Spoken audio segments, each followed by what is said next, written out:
Bonjour à tous, ceux qui êtes présents et aussi vous tous qui êtes sur Zoom. Je vous propose de commencer ce moment par la prière et pour ceux qui le peuvent, nous allons nous mettre à genoux.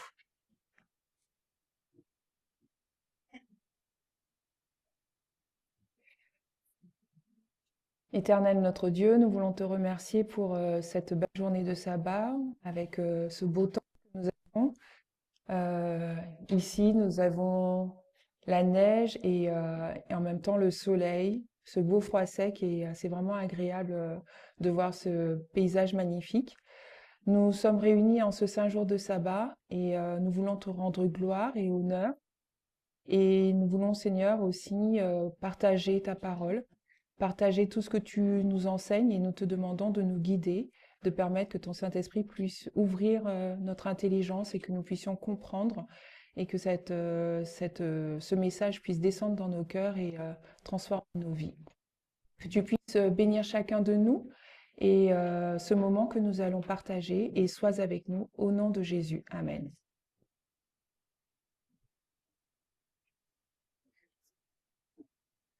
Alors, aujourd'hui, ce que je vous propose, c'est qu'on fasse une petite révision sur des aspects qu'on a vus lors du dernier camp meeting et, qu'on aborde en fait deux questions que je vais aborder avec vous là. Je vous propose qu'on voit pourquoi il y a eu un changement de la loi du dimanche en tant que loi à une élection. Normalement, ça devrait être assez facile qu'on revoie ce point-là, puisque on l'a vu, ça fait déjà deux sabbats avec Chimène. Donc, ça va être vraiment une piqûre de rappel. Pourquoi il y a eu un changement de la loi du dimanche et pourquoi maintenant on parle plus de loi et qu'on parle du cycle électoral. D'accord? Donc, première question, pourquoi il y a un changement de la loi du dimanche, de la loi à une élection? Et la deuxième partie de cette question, c'est pourquoi on parle de ce cycle électoral présent. OK? Alors, comment on a fait pour arriver au fait que nous devions comprendre qu'il s'agissait d'un cycle électoral et non d'une loi? Qu'est-ce qui a été, comment on a fait pour arriver à cette conclusion? Alors, est-ce que vous vous rappelez comment on a fait pour arriver au fait qu'on ne parle plus de loi et qu'on est passé au cycle électoral? Ça, c'est des aspects qu'on a vus avec Chimène et au camp meeting.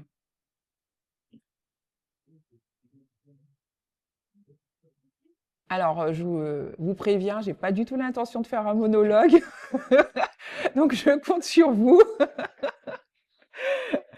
Alors, eh ben, écoute, on va faire avec.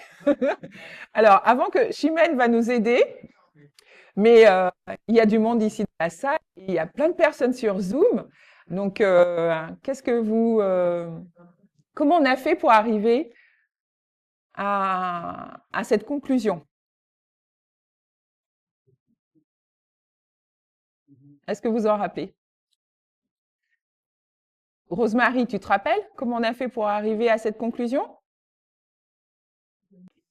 Rappelez-moi le processus, comment on a fait pour arriver à comprendre. Alors, ce sur quoi je veux vous amener, c'est la réponse de centraliser. Il y a eu 5 éléments, 5 preuves, d'accord? Je vais vous aider pour 5 preuves qui nous ont aidés à comprendre qu'on n'était plus sur une loi, mais qu'on était sur un cycle électoral. Du coup, je vais repréciser ma question. Quelles sont ces 5 preuves? Est-ce que vous vous rappelez? Vous pouvez me donner une preuve comme ça. Vous n'êtes pas obligé de me donner les 5. Sophie?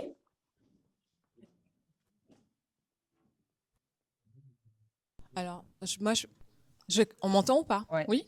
Alors, je vais commencer avec la preuve, la chute et la montée des nations, Ok. pour expliquer que dans Apocalypse 17, on comprend qu'il y a les royaumes depuis Babylone, les 7 royaumes, Mhm. et les 5 premiers se sont succédés par la guerre, par les armes, enfin par la force en quelque part, et qu'à partir du 6e royaume, on a un royaume qui s'établit sur un système démocratique en lien avec le vote. Alors, je cite le vote, mais c'est vraiment l'argument de la chute et de la montée des nations. Mhm. Et donc, ce royaume qui s'établit sur la démocratie et la notion de représentation, il va finir aussi par le système de représentation démocratique. Et c'est comme ça que va arriver le 7e royaume. D'accord. Voilà. Donc, première preuve, la chute et la montée des nations. Ok. Chimène, tu veux dire quelque chose par rapport à ça? Une autre preuve. Ok, une autre preuve.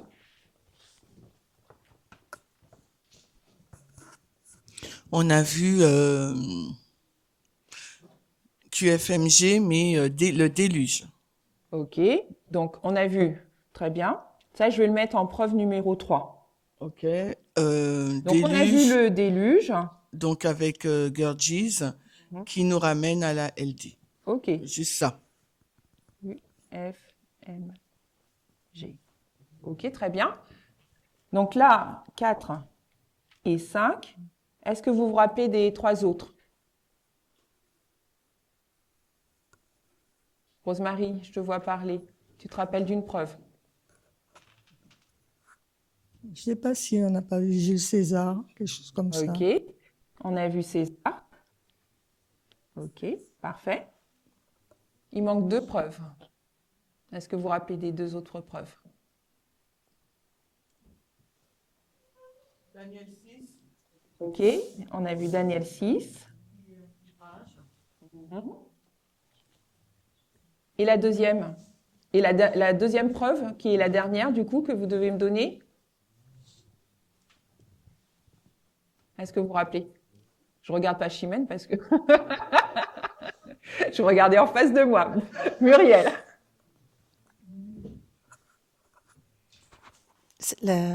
La deuxième pour toi, ça va être le 6 janvier Ok. 2021. Ok, merci. Donc, merci. Merci. Hop. Alors, attends.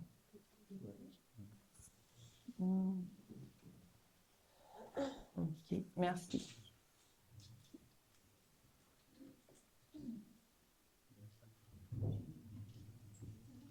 Maintenant, la petite question que je vais vous poser, si on devait faire un lien avec toutes ces preuves, quelle serait la source commune de ces 5 preuves?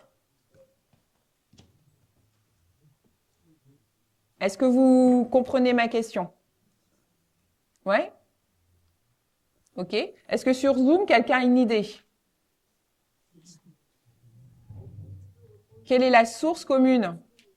Il y a des commentaires sur Zoom. Il y a des commentaires, mais on ne vous entend pas très fort. S'il y a quelqu'un qui parle? Il n'y a rien dans le chat. Non, j'ai cru entendre une voix. Il y a quelqu'un qui a parlé. Ouais. Maurice, on n'a pas entendu la personne parler sur Zoom. C'est pas assez fort.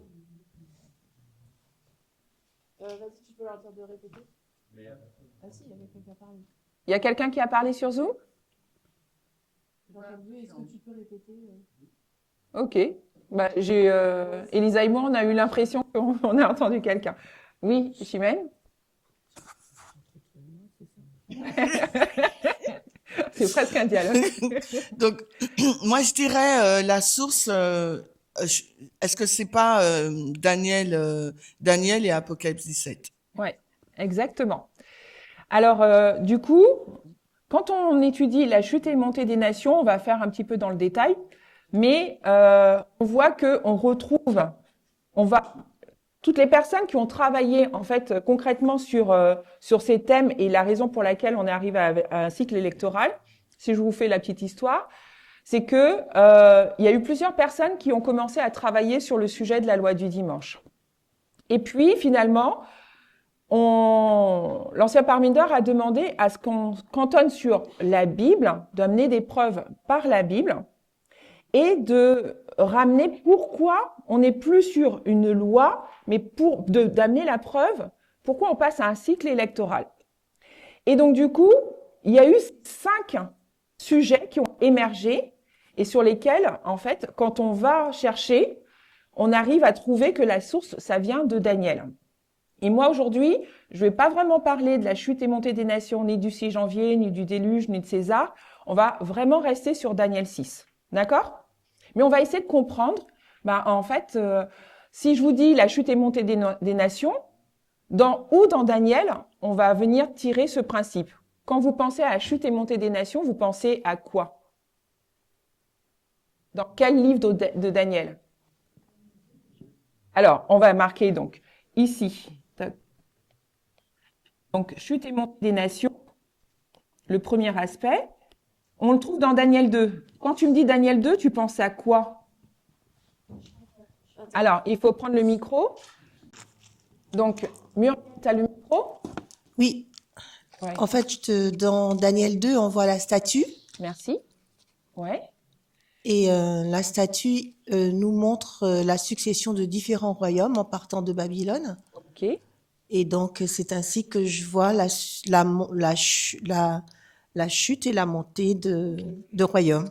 Donc là, déjà, dans Daniel 2, par rapport à la statue, tu vois une succession de royaumes. Donc forcément, s'il y en a un qui s'élève, il y en a un qui chute. C'est ça. OK. Donc succession de royaumes. Dans Daniel 2, où est-ce qu'on voit encore la chute et la montée des nations? Où est-ce que vous le voyez? Dans Daniel 2 ou dans Daniel? Dans Daniel. C'est une bonne. Dans Daniel et notamment dans le livre de Daniel, où est-ce qu'on voit cette chute et montée des nations? Oui. Je dirais qu'on le voit dans beaucoup des chapitres, donc on le voit dans Daniel 7, dans Daniel 8, OK. et aussi particulièrement dans Daniel 11 aussi. C'est plus Ok. détaillé en fonction de certains royaumes, mais on voit quand même cette montée OK. et chute des royaumes. Très bien. Et moi, je voudrais déjà le livre de Daniel commence par la montée et la chute d'un royaume. Vous êtes d'accord avec moi? Dès qu'on prend le livre de Daniel, qu'est-ce qu'on voit? Ça commence par quoi? Si on prend Daniel 1, les premiers versets, ça nous amène dans quoi? Alors, attends juste le micro.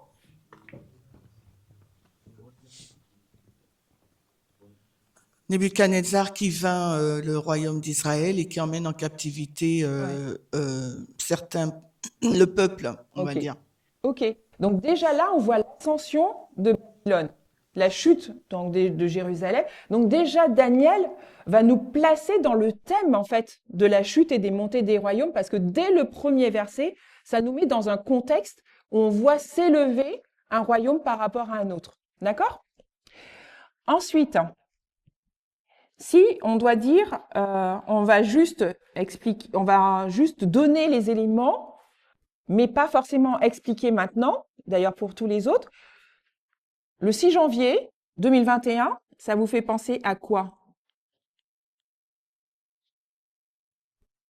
Et je précise, quand on l'étudie, ça a été cité comme étant quelle balise? Le 6 janvier 2021.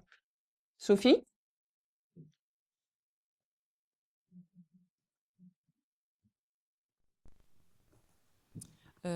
On l'utilise comme étant l'agitation de la LD. Daniel, le 6 janvier? Mhm. D'accord. On le met en lien avec la LD. Mhm. Je suis d'accord avec toi. Mais 6 janvier 2021, on l'accroche à quoi? Le nom de la balise. Pas la LD. La LD, on y vient, on le met en lien, d'accord? Mais concrètement, elle est accrochée à une autre balise. Ça a été dit en camp meeting. Mais on n'est pas resté vraiment dessus, hein. Mais par contre, on l'amène sur un autre aspect, Daniel, le 6 janvier 2021. On le met comme étant Donc, Chimène, elle va nous... Alors, de ce que je comprends, le 6 janvier 2021, on le met comme étant la balise d'informatisation du message et on l'intitule, comme l'a dit Sophie, l'agitation de la LD. Ok. Tu as dit l'agitation de la LD? Ah, j'ai pas entendu ça, j'ai entendu que la L'agitation LD. de la C'est pour LD. ça que... Ok, super. Ben, excuse-moi, Sophie. Formalisation et l'agitation. J'ai pas du tout entendu l'agitation. Ok. Et du coup, on le relie à Daniel 11. Je vous l'écris comme ça, hein, le verset 13. D'accord? Troisième, le déluge. Et du coup... Oui? Juste pour nous rafraîchir la mémoire, pourquoi tu le mets en lien avec Daniel 11-13? C'est juste, tu peux nous rappeler? Non, je peux pas vous le rappeler. Alors, Ah. même moi, j'ai été dans Daniel 11-13. Et en fait, c'est vraiment l'aspect sur les cinq aspects, c'est vraiment celui que je maîtrise le moins. J'arrive à expliquer la balise, on va dire l'agitation de la LD, le lien que je peux faire par rapport à Panium, mais le relier par rapport à Daniel 11, non, je le mets comme un fait. D'accord? Mais par contre, si tu as plus d'explications, ouais.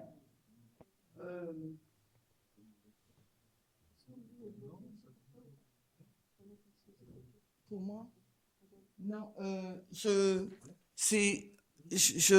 vais pas le faire là, mais là, c'était pour montrer moi, je vois pas pourquoi tu le mets en lien avec Daniel 11-13 là. Ouais, ouais. Je le vois pas parce que c'est la bataille du roi du Sud et du roi du Nord, Ok.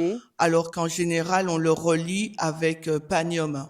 Ouais, ouais, C'est ouais. pour ça que, Mais en fait, je me suis basée ouais, sur la transcription pour ouais, faire cette étude. Il y avait ouais, ce réversé en référence. Et ouais, moi, quand j'ai cherché par rapport à Daniel 11, je ne trouvais pas de lien. ouais. Donc Donc, c'est pour ça que je t'ai demandé ouais. parce que après, bon, de toute façon, on va le travailler plus en détail, on comprendra mieux. Et du coup, j'ai travaillé bien tous les autres et j'arrivais Mm. à faire un lien de connexion, mais avec celui-là, ben non. Et Ok. pourtant, c'est basé marqué sur Ouais. sur la transcription. Mm. Donc Tu peux voilà. rappeler la transcription Oui, alors, comme ça, hein. alors attends, je vais te la donner. Ah. Attends, 5 secondes. Je me suis basée pour faire ce point sur 2 transcriptions. Il y a une de Terry. C'est l'entrée du roi du Nord. Alors, Non, on est là, nous. bougez pas. Je vais vous donner le nom exactement. Attends. Non, de toute façon, je l'ai là. Daniel 6. C'est Daniel 6 dans l'Apocalypse 17 et la partie 3, parce qu'il y en a 2. Et j'ai pris aussi celle de Curtis sur Apocalypse 17. On en verra ça aussi. Ok, super. Alors, le troisième point, le troisième, le déluge, du coup, en lien avec QFMG. Hop. On trouve ça dans quel chapitre? Ok. Donc, Daniel 9. Et la preuve de César.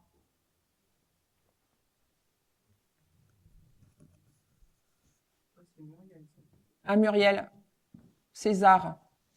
Dans quelle partie on le trouve?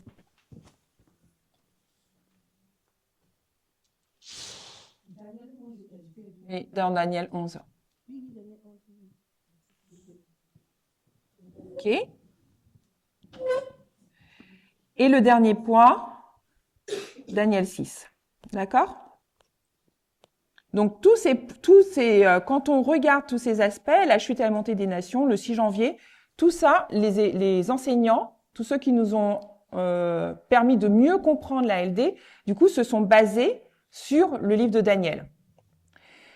Donc, aujourd'hui, on va plutôt être amené à travailler sur Daniel et on va voir sur Daniel 6, pardon. que comment fonctionne le livre de Daniel? Comment il fonctionne? Qu'est-ce que vous voyez quand vous étudiez Daniel? Le principe qui émerge de Daniel. Oui, j'ai entendu la réponse, je veux bien le micro, du coup.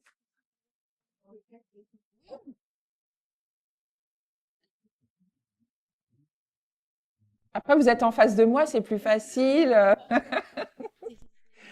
C'était Sophie. J'avais dit répétition, élargissement. Bien. Donc, il y a le principe de répétition et d'élargissement. Et quand on considère Daniel 6, est-ce que vous voyez le principe de répétition et d'élargissement aussi? Est-ce que vous le voyez?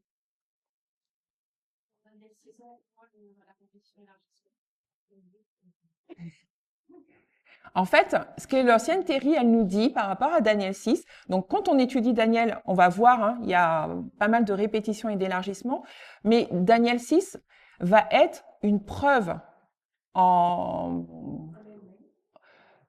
j'aurais dit en lui-même, du coup, il va être une preuve en lui-même, mais du coup, quand on étudie Daniel, ouais, il est complet, il est vraiment complet dans tous les aspects pour nous permettre de nous dire on va vraiment s'appuyer sur Daniel 6. Donc, Daniel 1. Quand vous regardez Daniel 1, oui, dis-moi. Juste pour comprendre, je sais pas si c'est. On m'entend là? Si Oui. je parle, c'est allumé? Là, c'est OK. Juste pour bien comprendre ce que tu as dit, Mhm. est-ce que tu as dit que Daniel est plein de répétitions et d'élargissements ou que Daniel 6 l'est? Daniel est plein OK. de OK. répétitions et d'élargissements. OK. D'accord? Alors, vous pouvez me donner des exemples de répétitions d'élargissement? On l'a vu, hein? Daniel 2, Mais on a Daniel 2 qui va 7, répéter Daniel 7, 8. Daniel 8. Tout ça, vous voyez, c'est la même chose qui est répétée, mais avec un élargissement, on a des aspects différents. Des fois, on va voir des animaux. On va commencer par une statue, on va voir des animaux, on va avoir des explications détaillées jusqu'à Daniel 11, d'avoir vraiment l'histoire plus complète. OK. Non, c'est ce que D'accord. j'avais compris, mais j'avais cru que tu avais dit Daniel 6 précisément et du coup, je voyais pas forcément. Ouais. Ok. Daniel 6 va avoir sa complétude quelque part. Ouais. Quand tu dis que Daniel est une preuve de Daniel lui-même, 6. Daniel 6 est une preuve de lui-même, est-ce que tu peux expliquer ou tu vas expliquer plus tard? Expliquer plus tard. D'accord, tu expliques plus Et tard. c'est une ok. bonne question parce que moi aussi, je me suis posé cette question quand l'ancienne Terry l'a dit. Je dis, mais quelque part, on a toujours besoin de deux témoins. Et en quoi Daniel 6 peut se suffire à lui-même? Et on va arriver sur cet aspect. Donc, dans Daniel 1, quand vous lisez Daniel 1, qu'est-ce qui ressort du message de Daniel 1? Qu'est-ce qui a été dit par rapport au message de Daniel 1? Est-ce que vous voyez quelle est l'histoire du message de Daniel 1? Qu'est-ce qui se passe, James, dans Daniel 1? Qu'est-ce qui se passe dans l'histoire? C'est l'histoire de quoi? Oui, on voit donc la chute. On voit la chute d'Israël, on voit la montée de Babylone. Qu'est-ce que vous voyez sinon dans Daniel 1? C'est l'histoire de quoi parle Daniel 1? Oui?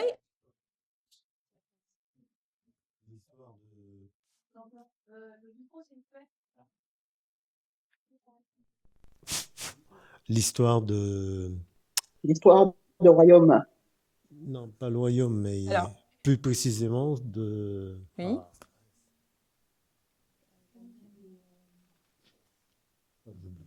Alors, le temps que ça te revienne, il y a quelqu'un qui a parlé sur Zoom, mais je garde bien ton idée, parce que je vois que tu l'as sur le bout de la langue, ça va te revenir. Sur Zoom, il y a quelqu'un qui a parlé de l'histoire de Daniel 1. Qu'est-ce qu'on voit dans Daniel 1?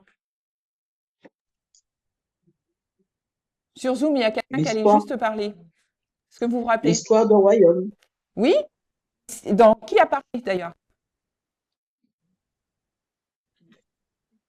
Alors là, je vous ai complètement intimidé. Je n'ai pas reconnu la voix. Dina. C'est Dina? Alors Dina, Oui. raconte-moi l'histoire de Daniel 1. Qu'est-ce que tu vois? Il y a un royaume, d'accord? Et puis après, concrètement, qu'est-ce qu'on retient en général quand on lit Daniel 1? Bah, je t'ai pas dit un royaume, j'ai dit c'est l'histoire de royaume. Ok, Il y a plusieurs royaumes qui se succèdent. ok. Donc, On voit donc, mais qu'est-ce que tu veux dire? Il y a plusieurs royaumes qui se succèdent dans Daniel 1, hein? Daniel 1. Ouais. Bon, je vais passer la main. Et après, ok, Chimène, il y avait Rosemary? Vas-y, Rosemary. Dans l'histoire de Daniel 1, dans l'histoire de Daniel 1, on peut voir que Daniel ne veut pas manger la nourriture du roi. Ok, très bien. Ça, tu vois, Dina, là où je voulais en venir, en fait, en général, quand on parle de Daniel 1, c'est la première histoire qui nous revient.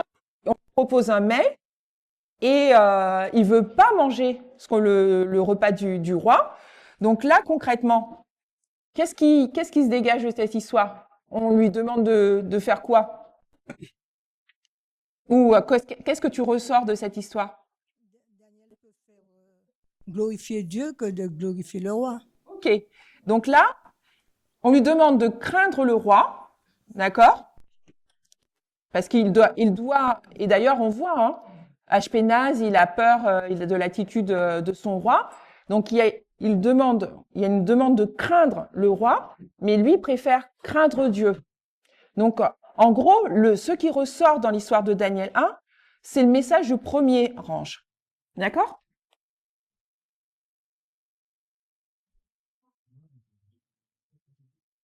Ok.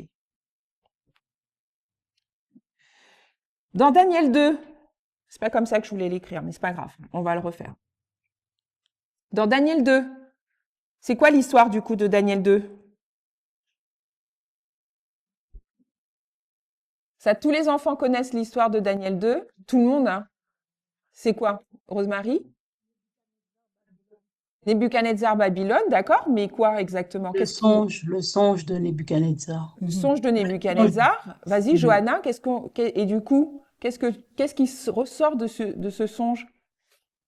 La statue. La statue, d'accord. Mais qu'est-ce qui se passe? J'ai entendu le message, la chute. D'accord? La chute de qui?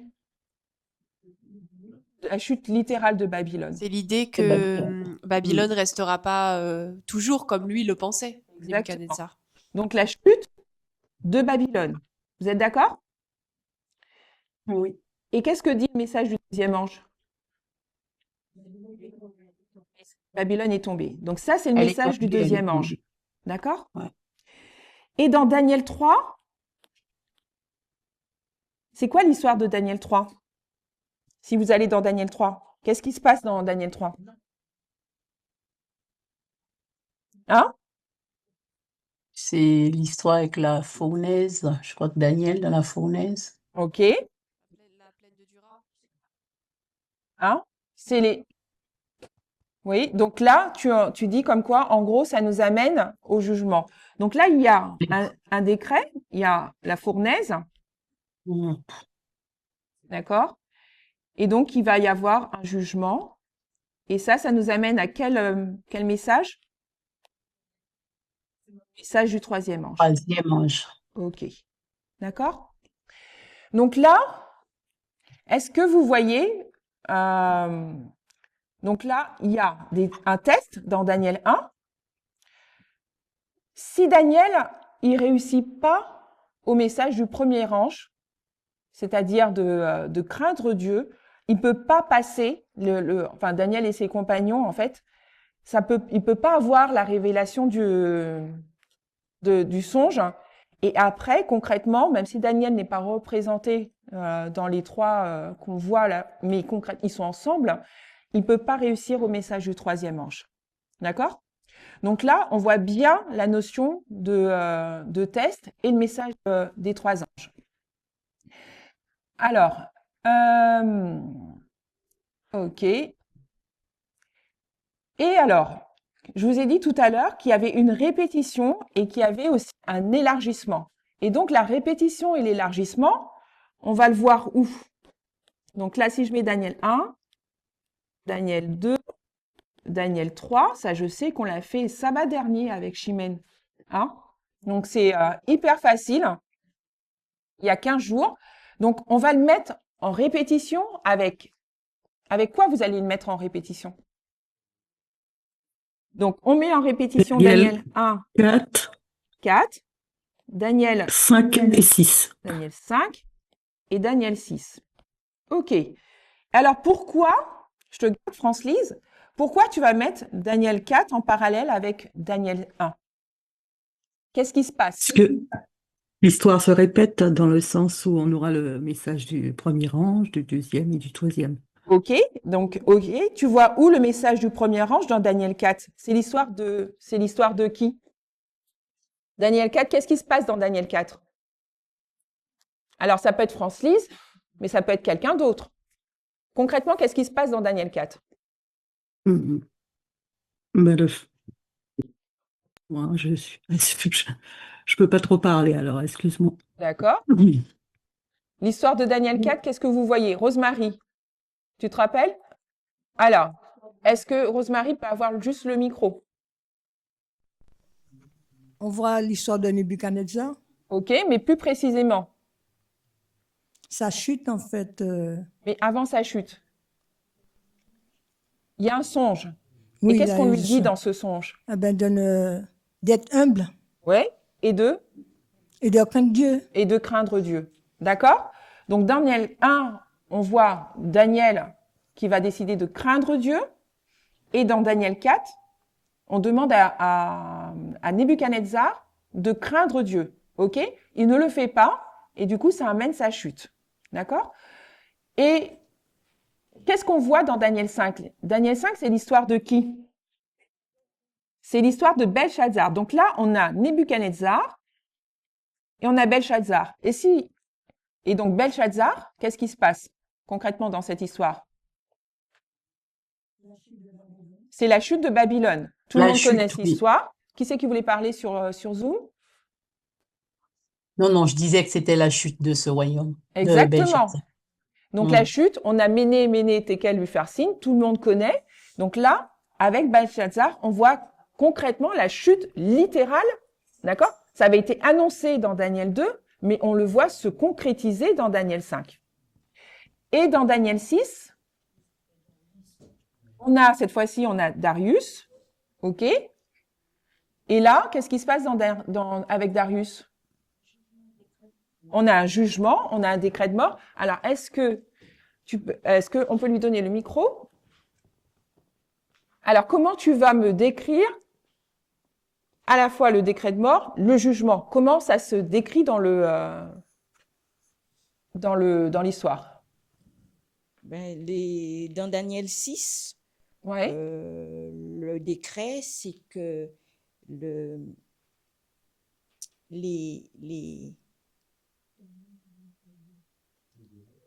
ils ne veulent pas se prosterner devant Dieu parce qu'ils ont choisi de prier le Dieu.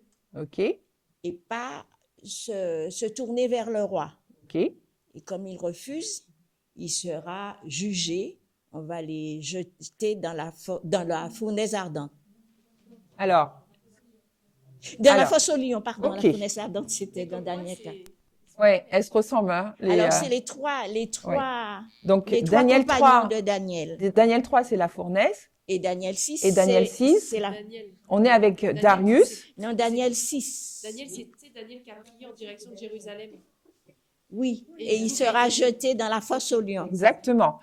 Donc là, vous vous rappelez, donc dans Daniel 3, on a la fournaise ardente, mais dans Daniel 6, on a un décret, d'accord?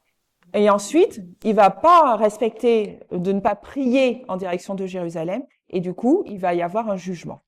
OK? Donc, oui, c'est là qu'on voit la similitude, en fait, dans ces histoires. Alors, par contre, qu'est-ce qu'on peut voir dans Daniel 1, Daniel 2, Daniel 3? Ça nous parle de l'histoire de qui? Quand vous voyez, ça nous parle de qui on parle? Oui? Je dirais que ça parle plutôt de Daniel et de ses compagnes. Enfin, on est vraiment plus centré sur ça, je trouve. Ouais, Daniel et ses compagnons. Donc, Concrètement, si on devait les représenter par un symbole, ils vont représenter des individus, ils vont aussi représenter le mouvement. Oui, en interne, oui. OK? Donc là, toute cette partie-là, ils vont représenter des individus plus le mouvement. Et dans Daniel 4, est-ce que ça parle réellement d'individus directement ou est-ce que ça parle d'autre chose? Qu'est-ce qui est mis en avant dans l'histoire? Quand on regarde Daniel 4, quand on regarde l'histoire de Daniel 5 avec Belshazzar, les personnages principaux, ça parle de qui? Des rois. D'accord? Oui, c'est le royaume, en fait, qui est représenté. OK. Donc là, on va plus parler des rois et des institutions. OK? Alors, tu veux dire quelque chose, Muriel? En fait, ce que je voulais dire, c'est que on ne voit pas que les rois. Oui. On voit des personnes aussi, mais ces personnes sont associées à une fonction. C'est pour ça qu'on dit qu'on voit des royaumes et des institutions. OK. Alors, je suis d'accord avec toi. Je te rejoins parfaitement.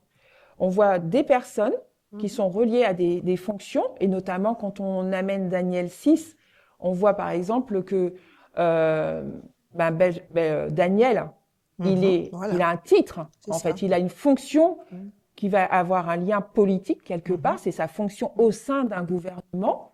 Mais quand tu regardes concrètement le thème central de ces chapitres, contrairement aux autres, ça met plus, si on devait élever un personnage principal, on met plus la lumière, l'accent sur l'histoire des rois dans ces même si tu as parfaitement raison. Tu vois ce que je veux dire? Donc là, du coup, on voit donc ici des individus, des mouvements, et là, on parle plus des institutions et plus de la fonction. Alors, quand on regarde l'histoire de Daniel 6, concrètement, c'est quoi le lien que l'ancienne Thérie nous a amené à comprendre par rapport à Daniel 6? Pourquoi elle nous amène sur Daniel 6? Je veux pas spoiler, hein, mais je veux qu'on comprenne le thème par rapport à Daniel 6. Pourquoi elle nous a amené sur un thème? C'est lequel? Par rapport à la prière, par rapport à l'explication de la prière, par rapport à l'élection, en fait. OK. Au vote qu'elle nous a amené. Parfait. Donc là, dans Daniel 6, on voit Daniel, il prie. OK? Donc il y a la notion de prière. Mais avant qu'on puisse faire le lien par rapport au vote, parce qu'il y a tout un cheminement pour arriver à ça, on va voir que concrètement, Daniel, il y a un lien entre Daniel dans le chapitre 6 et un autre chapitre qui est quel chapitre? Parce que, est-ce que l'histoire de Daniel, c'est forcément chronologique? Non. Donc, dans Daniel 1, on a le roi Nebuchadnezzar. Après, quand on arrive dans Daniel 5, on a Belshazzar. Dans Daniel 6, on a Darius. Dans Daniel 7 et 8, on a quel roi? Si vous reprenez la Bible. 7 et 8. Ouais. Dans 8, on a Belshazzar. Dans le 7, dans 7, on a Belshazzar. Et quand on arrive au 9, on a Darius. Donc, vous comprenez que c'est pas chronologique, l'histoire de Daniel comme elle est racontée. Il y a un moment où il y a un retour en arrière. OK? Mais vous comprenez aussi que s'il y a Darius dans le chapitre 6 et qu'il y a Darius dans le chapitre 9, les deux chapitres sont liés. D'accord? Il y a un lien qui va être fait entre ces deux chapitres. Et notamment, qu'est-ce qui se passe dans Daniel 6 et qui se passe aussi dans Daniel 9? Il y a la notion de prière. D'accord? Donc, on va voir que dans Daniel 6 et 9, il y a la notion de prière qui revient. Ici, il va y avoir, comment dirais-je, un décret qui va être dit pour que la prière puisse être faite essentiellement au roi Darius. Et dans le chapitre 9, Darius, lui, il va faire comment dirais-je, il va prier, non pas pour que les péchés de ses pères soient effacés, mais il va se repentir quelque part de tout le cheminement que le peuple a fait et qui a emmené à la captivité. Donc on voit qu'il y a la notion de prière, Mais une notion un peu plus puissante que la prière, c'est laquelle?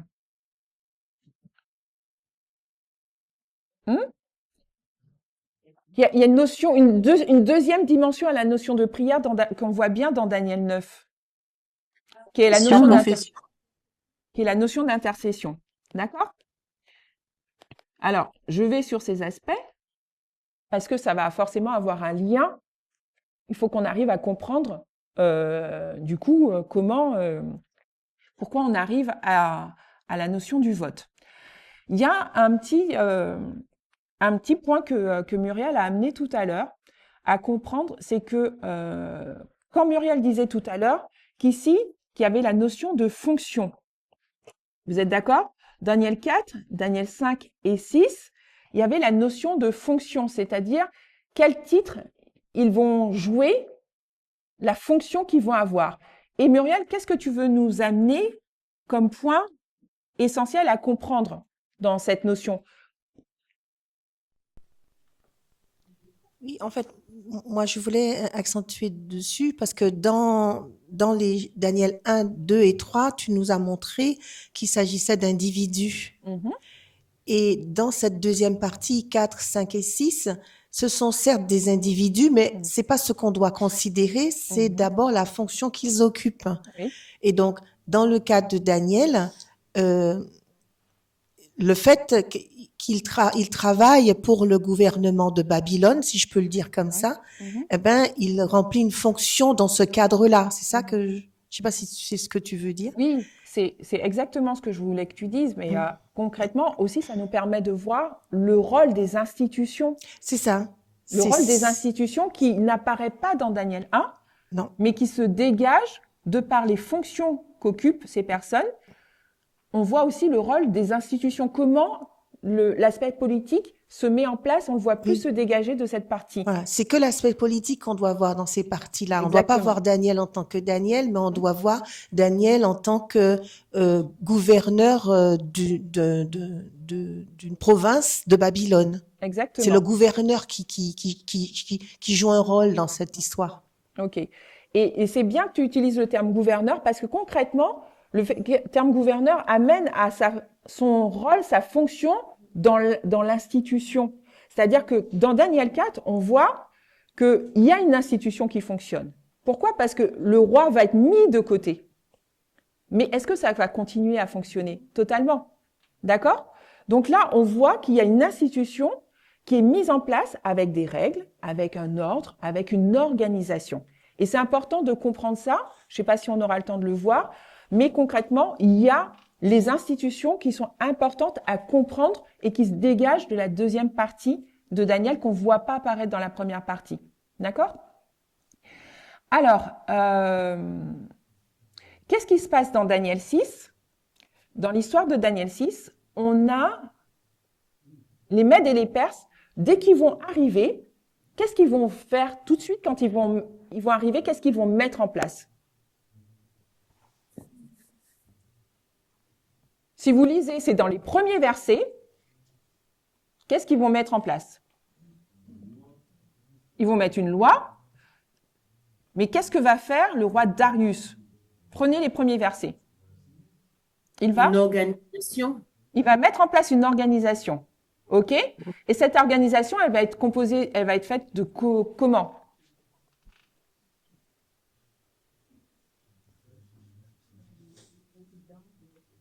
Il va y avoir 120 princes, d'accord? Ils vont totalement réorganiser. Je trouve que c'est assez intéressant. Moi, quand j'ai revu cette histoire, j'ai trouvé que mettre l'accent sur la réorganisation de la façon dont c'était mis en place par Darius était assez intéressante parce que du coup, quand on fait le parallèle entre Daniel 3 et Daniel 6, ici, on est sous le thème de la LD. Vous êtes d'accord avec moi? D'accord? Et là, dans Daniel 6, Darius, dès qu'il arrive, il va mettre en place une réorganisation. Il va établir 120, on dit 120 satrapes ou 120 princes, d'accord, qui vont gouverner les régions. Et il va mettre en place 3 présidents pour gouverner ces 120 régions. Et donc, il va promulguer une loi, et cette loi, qui va être on va lui proposer fortement de mettre en place cette loi, elle vient pour consolider son pouvoir. D'accord? Il vient d'être élu, il vient d'être mis en place, et il ne le sait pas au début que ça va être mis en place, ça a été réfléchi contre Daniel, mais ça vient en tant que tu es un nouveau roi, on va te proposer de mettre en place quelque chose pour venir consolider ton pouvoir et pour pour que, en gros, l'exécutif soit encore plus puissant. Et cette loi, il faut qu'on comprenne bien qu'elle est totalement légale. D'accord? Elle ne vient pas, c'est pas une loi qui va venir, même si concrètement elle vient bafouer les droits humains des personnes, c'est légalement qu'elle a été mise en place. Et ça, c'est intéressant à comprendre que la notion de légalité va venir rentrer en ligne de compte, et même si cette loi va venir bafouer les droits humains, elle n'est nullement en opposition avec leur constitution. D'accord? Donc, sur cet aspect-là, l'ancienneté, ça nous dit, il y a deux façons d'aborder Daniel 6. L'ancienneté. Elle nous dit, il y a deux façons. Il y a une façon morale, on voit comment on accorde à Dieu la dévotion, et puis il y a un aspect prophétique qui permet de voir la relation entre les institutions et le pouvoir exécutif. D'accord? Oui. Tu as dit que Darius met en place promulgue une loi qui est totalement légale, mais c'est laquelle? Eh bien, c'est celle de prier. D'accord. Prier, on doit le prier à lui. Okay. Alors, comme je disais, ça a été conseillé par les autres qui étaient jaloux de Daniel, mais c'est lui qui va la mettre en place, c'est lui qui va la promulguer. Mais est-ce qu'on peut, je ne sais pas si tu as la réponse, si on a la réponse, mais est-ce qu'on peut dire en quoi elle est totalement légale, cette loi, bien que il demande à prier? Est-ce qu'on peut dire pourquoi? Pourquoi elle est totalement légale? Ouais. Parce que, alors, si vous avez, avant que je puisse répondre, est-ce que dans Zoom ou bien dans la salle, est-ce que vous voyez l'aspect légal de la loi? D'ailleurs, pour répondre à cette question, comment on pourrait voir une loi qui est totalement illégale, par exemple? Pour comprendre une loi qui est légale et une loi qui est illégale, comment vous faites ressortir? D'après ce que je comprends, la loi n'est pas illégale parce que le texte dit que cette loi est selon la loi des Mèdes et des Perses qui ne peut être changée. Donc, c'est une loi légale. Le verset 8. De Daniel 6. Daniel 6. OK? Donc, il rentre bien dans le cadre de la loi des Mèdes et des Perses. D'accord? Et là, il y avait une règle dans la loi des Mèdes et des Perses, c'était qu'elle était immuable. Donc, on ne pouvait pas être amené à la changer. Quand ils l'ont votée, quelque part, quand ils ont mis en place cette loi, elle ne venait pas bafouer la constitution des Mèdes et des Perses. C'est en ça elle paraît légale. Et vas-y, Chimène.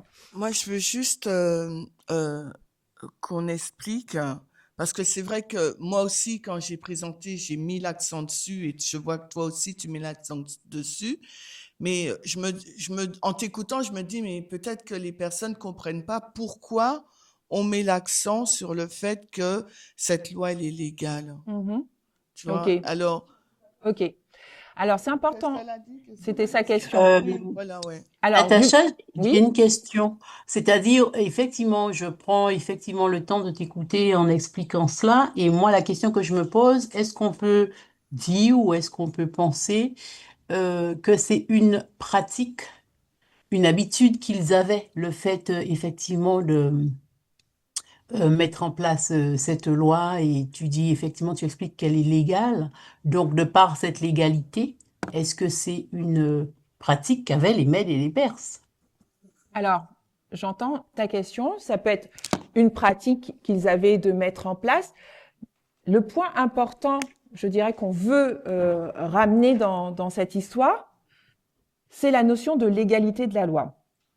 Pourquoi? Parce que concrètement, on est dans le sujet de la loi du dimanche, et c'est de se dire que dans la compréhension de la loi du dimanche, et notamment quand on arrive à Daniel 9 et Daniel 6, quand il met en place cette statue, dans Daniel 3, quand il met en place cette statue et qu'il demande à tout le monde de l'adorer, concrètement, ça bafoue les droits de certains, parce que certains pourraient se dire, mais moi, j'ai pas envie de l'adorer, où est mon libre arbitre de pouvoir faire ou de ne pas faire?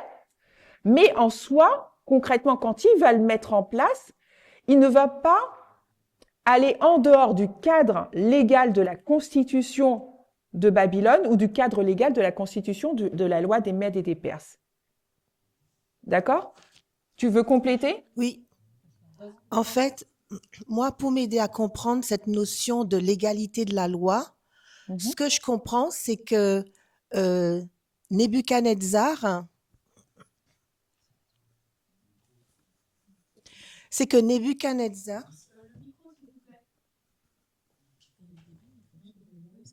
je sais pas. Moi, pour m'aider à comprendre la notion de l'égalité de la loi dans le fait de demander à prier, moi, je comprends, c'est que ces hommes, Nebuchadnezzar, Darius, ils ont une double casquette.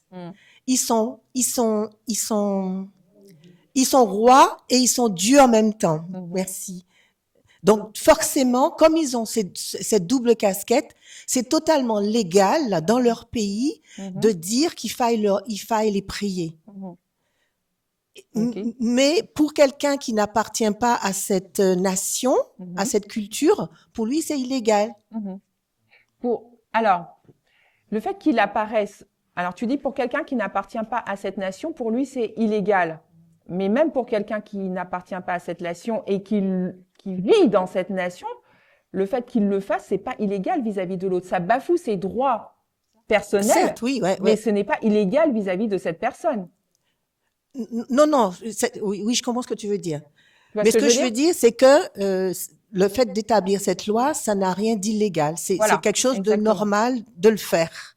Parce qu'il y a cette double casquette de demander l'adoration du Dieu qu'ils représentent eux. OK. Si je me fais dans l'ordre, c'est Chimène, Sophie. Après, vous voyez si vous faites un point. Et Yarodi? Avant. OK. Moi, je voulais dire que en lisant, je disais en lisant Daniel 6, je trouve que c'est illégal, on respecte pas le choix de la personne, on l'oblige. On est libre de... Daniel était libre, il a préféré louer Dieu, ben je refais la même chose. Pour moi, c'est illégal. Oui, tout ce que vous avez dit, j'entends, mais moi, en pensant, moi, c'est illégal. Il n'y a pas le libre arbitre. Donc, on entend... Il n'y a pas de l'égalité. Alors, j'entends ta question, on va y répondre par les réponses.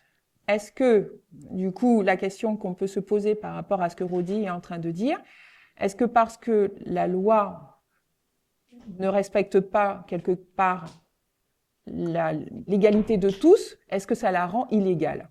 C'est ça la question qu'il faut se poser. Oui, ça passe au-dessus de Dieu, quoi. Dieu veut qu'on apprenne à réfléchir, à raisonner. Et là, quand je lis ça, ben, il passe outre ce que Dieu demande à nous tous sur la terre de faire. Alors, du coup, c'est intéressant ce que tu amènes comme aspect, parce que ce que je voulais ramener tout à l'heure, c'est de comprendre que quand on est dans Daniel 4, 5 et 6, on parle d'institutions. Ils ont peut-être une double casquette au niveau de leur fonction. C'est parce qu'ils s'attribuent la notion de Dieu, donc l'aspect religieux. Ils sont chefs religieux, mais ils sont chefs d'institutions. Et la notion d'institution est totalement séparée de la notion religieuse. Donc, quand tu dis concrètement que ça empêche les personnes de prier leur Dieu, ils bafouent peut-être leurs droits, mais ça n'empêche pas, il n'y a pas de cadre illégal.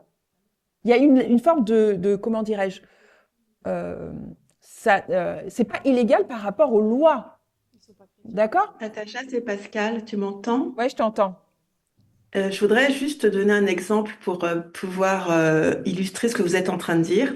Mhm. On sait qu'aux États-Unis, l'IVG, on va dire, pour faire simple, qu'il est interdit. Mhm. Moi, je suis en France et dans mon pays, l'IVG est légal. Si je me rends aux États-Unis pour une raison XY et que malheureusement je tombe enceinte et que j'ai besoin de recourir à une IVG, je suis dans un contexte où c'est illégal. Et ça veut dire que si je pratique cette IVG, pardon, je me mets dans l'illégalité. C'est-à-dire que finalement, même si moi, dans mon contexte à moi, dans ma culture à moi, c'est quelque chose de légal, lorsque je vais dans un pays, effectivement, ça va agir contre ma conscience, mais il n'empêche que ça va pas faire ma conscience va pas faire que cette loi devienne quelque chose d'illégal. Ok, merci. Est-ce que c'est plus clair pour toi, Rodi, cet aspect? Alors, je vais donner la main à Chimène. On va revenir sur Sophie. Si. D'ailleurs, comme j'ai plus de temps, on va amener la conclusion sur cet aspect-là. Je vais juste amener par rapport à la prière. Je voulais juste revenir à la question 1, pourquoi on appuie sur le caractère légal de la loi.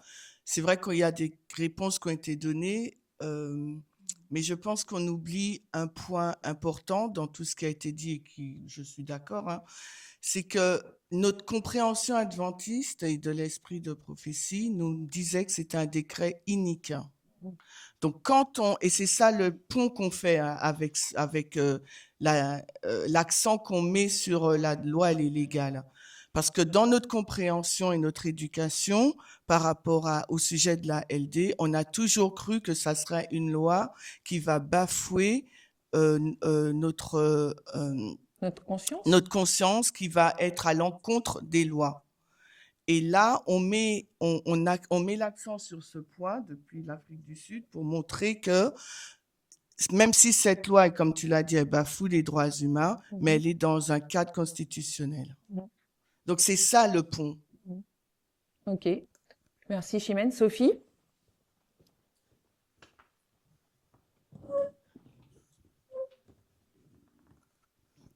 Je pense que je vais redire à peu près exactement la même chose. C'est que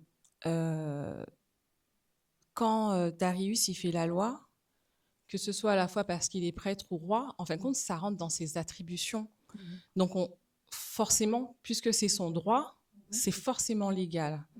Maintenant, par rapport à ce que Chimène vient de dire et Pascal l'a bien illustré, c'est qu'il ne faut pas qu'on confonde ce qui est légal ou illégal et ce qui est moral ou pas moral.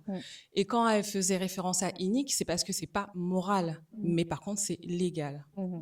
Exactement. Ok.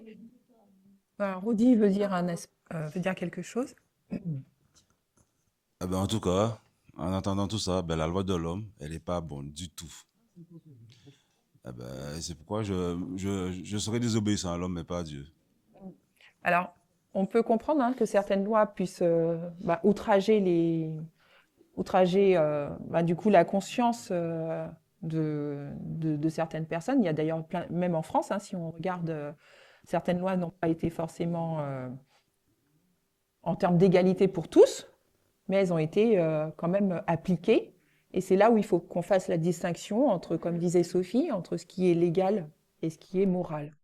Et c'est l'aspect qu'on veut faire ressortir en fait dans cette étude, garder le caractère légal en fait de la loi. Il n'outrageait pas, il n'était pas hors de la Constitution, parce que concrètement ces études, il faut qu'elles nous aident à déconstruire en fait tout le système de pensée que l'on avait. Pourquoi déjà dans notre tête en tant qu'adventiste on s'attendait à une loi? D'accord? On arrête tout ça, il faut qu'on arrive à un cycle électoral. Mais quand on pense à loi, on a ce passage de l'esprit de prophétie, on a le chapitre 39, etc., de la tragédie des siècles, on arrive à cette loi inique, on voit aussi qu'il y a quelque chose on s'attend quelque part au fond à voir quelque chose qui bafouerait la Constitution des États-Unis. Et il ne faut pas qu'on s'attende à ça. Il faut qu'on déconstruise tout le chemin qu'on a eu, toute la construction qu'on a eue, pour voir qu'il va utiliser la Constitution, il va rester dans le cadre de la Constitution, Et malgré tout, ça va bafouer les droits humains. D'accord? C'est ça qu'il faut qu'on arrive à voir, à faire le lien.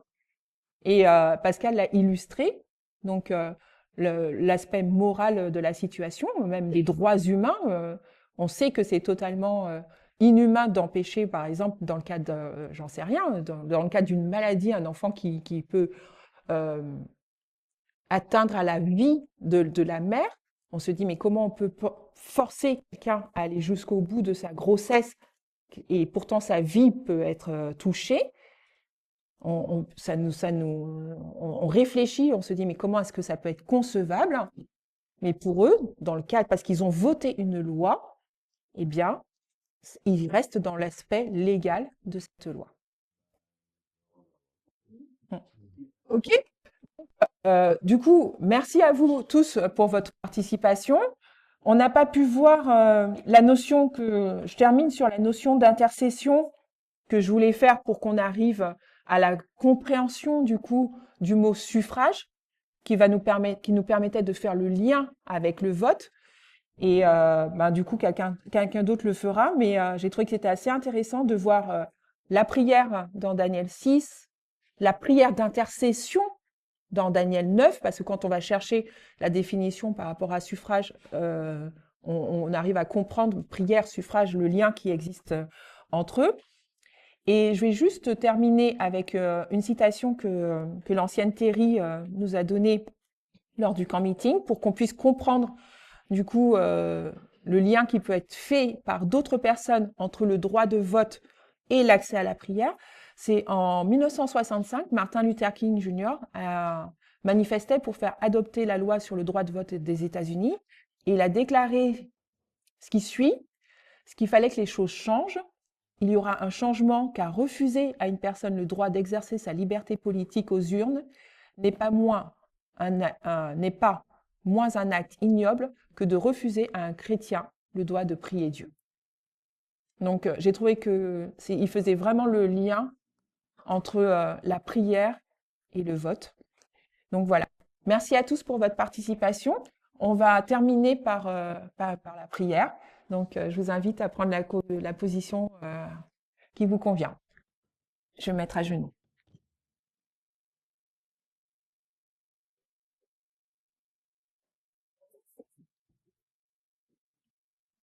Éternel notre Dieu, nous voulons te remercier pour ce moment d'échange, de discussion, où tu nous permets de grandir dans la connaissance de ta parole, grandir dans la connaissance de ce message.